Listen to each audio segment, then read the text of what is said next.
ये बात सही है। और जहाँ भी आप जाते हैं, चाहे कलकत्ता में मैंने तस्वीरें देखी हैं, चेन्नई में देखी हैं, और जो महिलाएं हैं वो आपके साथ तस्वीर खिंचाने में ज़्यादा इंटरेस्टेड रहती हैं। तो उनसे पूछिए, आप मुझे क्यों आप अभी ये इल्ज़ाम कर रहे हैं? शशि, ये तो मजाक की बातें थी जो बहुत कुछ ट्विटर पर चलता है, इसमें कितना सच होता है कितना झूठ होता है। लेकिन एक गंभीर बात मैं आपसे करना चाहता हूँ आपके रिलेशंस के बारे में। सुनंदा पुष्कर से सारी दुनिया ने देखा आपको मोहब्बत थी, दोस्ती थी, और उनकी वजह से आप पर तरह तरह के इल्ज़ाम लगे। मोदी जी ने कहा कि 70 करोड़ की गर्लफ्रेंड। उस समय कुछ लोगों ने कहा कि ये दोस्ती मोहब्बत नहीं है, ये कोई अरेंजमेंट है। आज आपसे मैं पूछना चाहता हूँ जनता के सामने, क्या रिलेशन था? देखिए, बहुत बहुत प्यार के रिलेशन था नेचुरली। देखिए, आप कौन से अरेंजमेंट हो सकते हैं कश्मीरी पंडित और केरला नायक के साथ? ये तो हमने मिल के प्यार करके शादी की। और ये बहुत दुखद बात है कि जब किसी के देहात होता है कि इसको कुछ लोगों ने राजनीतिक इस्तेमाल करने का कोशिश की है। बहुत बहुत बुरी बात है।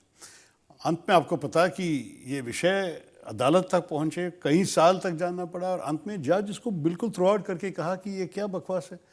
ना कोई सबूत है कि इनका आत्महत्या हुई है, ना कोई सबूत है कि इनका हत्या हुई है। आप लोग क्यों कर रहे हैं ऐसे केस? पूरा केस को करके मेरे खिलाफ, मतलब इसको डिस्चार्ज कहते हैं। ये नहीं कि मुझे ट्राई करके मुझे इनोसेंट ऐसे ऐसे किया कि मैं अपराधी नहीं हूँ। उन्होंने कहा कि केस ही नहीं है, केस को डिस्चार्ज करना चाहिए।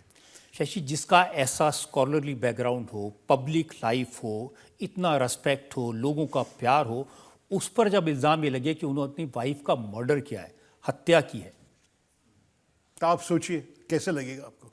जो मुझे जानते हैं वो लोग को पता है कि मैं किसी के ऊपर कोई हमला कभी नहीं कर सकता। मैं किसी में, मेरे बच्चों को भी मैं कभी हाथ से मारा नहीं कभी। तो इस किस्म के आदमी, जो सब लोग जो मुझे जानते हैं, वो उसको अच्छी तरह पता है कि ये नामुमकिन है, ये कभी हो भी नहीं सकता था। उनका भाई जो है, 2 भाई है, उनका बेटा, एक ही बेटा है, वो सारे मेरे साथ रहा। कहा कि हम जानते हैं कि ये नहीं हो सकता था। लेकिन बाहर के लोग जो हमें नहीं जानते थे, उन्हें नहीं जानते थे, लेकिन इसमें एक अच्छा राजनीतिक मौका देखा, ये लोग ये सब किया। मुझे, मेरे ख्याल में बहुत बहुत बुरी चीज़ थी। और मैं भी जनरली स्पीकिंग हमारी राजनीति में एक ज़माने में लोगों के प्राइवेट लाइफ्स, जो अपने स्वकार्य ज़िंदगी जो होते हैं, उसके ऊपर कोई ऐसे टिप्पणी करना अच्छा नहीं लगता था। लोग कुछ नहीं बोलते थे। बहुत सारे, अभी वाजपेयी साहब के बारे में, दूसरे कई लोगों के बारे के प्राइवेट लाइफ के बारे में लोग शायद बातचीत करते थे, लेकिन कोई भी माध्यम में ऐसे नहीं छपाते थे, कोई टीवी नहीं होते थे। लेकिन आजकल मेरे ख्याल में हमारा कल्चर बदल गया, और बहुत बुरी तरह से। शशि, आमतौर पर आपकी अदालत में मैं कोशिश करता हूँ कभी भी किसी की पर्सनल लाइफ के बारे में ना बात की जाए। मैं चाहता हूँ कि आप जनता को बताएं, क्योंकि इतना कुछ इसके बारे में पब्लिकली कहा गया है, इतना कुछ लोगों ने कहा है, इस तरह के इल्ज़ाम लगे। आपके उनसे डिफरेंसेस हो गए थे, सुनंदा से? नहीं जी, एक्चुअली हमारे बीच में कोई दूसरा प्रॉब्लम नहीं था। आप उनकी ट्वीट्स पढ़ेंगे तो आप देखेंगे मन में ज़रा सा तकलीफ हुई थी उनको। तो एक दिन आप बहुत प्यार की ट्वीट्स निकलेंगे, अगले दिन कुछ और लिखेंगे। बिल्कुल उनकी तरफ में मुझे कोई शिकायत नहीं है। वो बुरी लड़की नहीं थी, वो बीमार औरत थी, और इसके बारे में ज़रा सा सिंपैथी होना चाहिए। मैंने एक्चुअली पार्लियामेंट में कहा था जब मेंटल हेल्थ बिल आए थे, कि आप लोग समझ रहे हैं, किसी का टांग टूटा है तो आप सब सिंपैथी देते हैं, हम देख सकते हैं कि टांग टूटा है। जब किसी का मन टूटा है, लोग को दिखाई नहीं देता, लोग समझते नहीं है, लोग की तरफ से कोई सिंपैथी नहीं है उनकी अनुभव के लिए, और उनके साथ जो रहते हैं उनके अनुभव के लिए। तो ये बहुत दुखद बात हुई। लेकिन फिर भी इसको इस किस्म के इस्तेमाल करना बहुत बहुत बुरी बात है। और मैं कभी भी, मैं तो आपको पता है कि ये मेरा 15 साल के जो अनुभव है राजनीति में, मैं किसी को व्यक्तिगत आरोप अब तक नहीं चलाया, किसी को भी। मैं अगर किसी को बिल्कुल मैं नाराज़, मैं कुछ बोलता नहीं, लेकिन मैं पॉलिटिक्स ऑफ पर्सनालिटी पे मैं विश्वास नहीं करता। लेकिन बहुत फिर भी मुझे, मेरे मन में 2-3 लोग हैं जो मैं कभी भी क्षमा नहीं कर सकूँगा, जिसकी जो कॉन्डक्ट है, जिसकी जो झूठ, और जो जानते थे जो झूठ है, जो झूठ बोलते रहे, ये तो हम कभी it's not possible to forgive. अब मीडिया में सब कुछ आ रहा था, आप जानते थे ये लोग झूठ बोल रहे हैं, तो आपने क्यों नहीं जवाब दिए उस वक्त? देखिए, क्योंकि उसी वक्त हमें पता था कि सरकार किसी और के हैं, पुलिस किसी और के हाथ में है। जो भी मैं बोलेगा शायद उसको मेरे खिलाफ इस्तेमाल कर सकते हैं।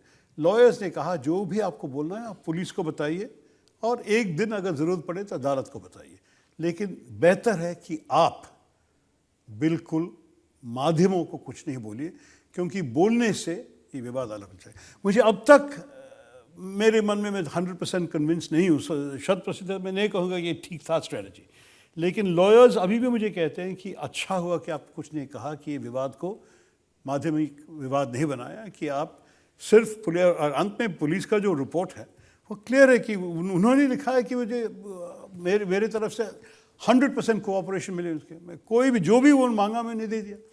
वो लोग सरप्राइज रेड करके मेरे मोबाइल फ़ोन, मेरे लैपटॉप सब कुछ ले गए। मेरे साथ जो काम करते थे उनके भी लैपटॉप ले गए। मेरा पूरा ईमेल का पासवर्ड चाहता था मैं वो भी दे दिया, क्योंकि मुझे छुपाने की कुछ नहीं था। मैं सोचा कि जो भी आप लोग चाहते हैं देख लीजिए और आप तय कीजिए कि क्या इसमें कुछ शक है या नहीं। इसलिए वो ये हत्या के बारे की बात करना वो लोग बंद किया। फिर अंत में कुछ ना कुछ करने के लिए शायद ये आत्महत्या की बात करने लगे, लेकिन उसका भी ज़ीरो सबूत है। तो डेथ कैसे हुई थी ये पता चला? देखिए, अनफॉर्चुनेटली यही बात है कि postmortem was not very well done, और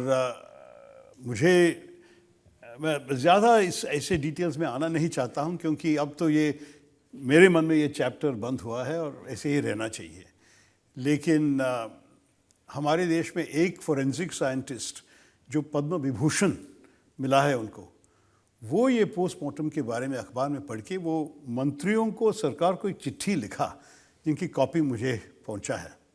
जिन्होंने कहा कि this is shocking that postmortem is not a fishing expedition. और ने कहा कि ये सारे पॉसिबिलिटीज़ और होते थे on the basis of what has been revealed in the media, और इसके बारे में क्यों नहीं सोचा ये लोग। तो लेकिन ये सब डिटेल्स में जानने की मेरे ख्याल में ये नहीं है फोरम। एक दिन शायद इसके बारे में हम डिटेल चर्चा कर सकेंगे, लेकिन जब मैं एक्टिव हूँ पब्लिक लाइफ में, मेरी पब्लिक लाइफ में इस विषय आया यही बुरी बात है, और मेरे ख्याल में इस पे ही रहना ठीक नहीं है, क्योंकि मैं जो काम किया हूँ हमारी जनता के लिए और हमारे देश के लिए, उसका 0.01% भी नहीं है इस विषय। और इस विषय पे आप जब इतना ज़्यादा अटेंशन देते हैं, it is unfair to me. Shashi, मैं आपकी बात से बिल्कुल सहमत हूँ। मैं आपको भी बरसों से जानता हूँ, सुनंदा को भी जानता था, और मैं इस बात का गवाह हूँ कि 7.5 साल आपने किस तरह की तकलीफ सही होगी। लेकिन जितना मेरे काम की दृष्टि से पब्लिक डोमेन में होने की वजह से पूछना ज़रूरी था, मैंने पूछा। आपके सेंटिमेंट में रेस्पेक्ट करता हूँ, और मैं समझता हूँ कि इस मामले में आप असली अदालत से बरी हुए, और आपकी अदालत में भी आप इससे ज़रूर बरी होंगे। Thank you.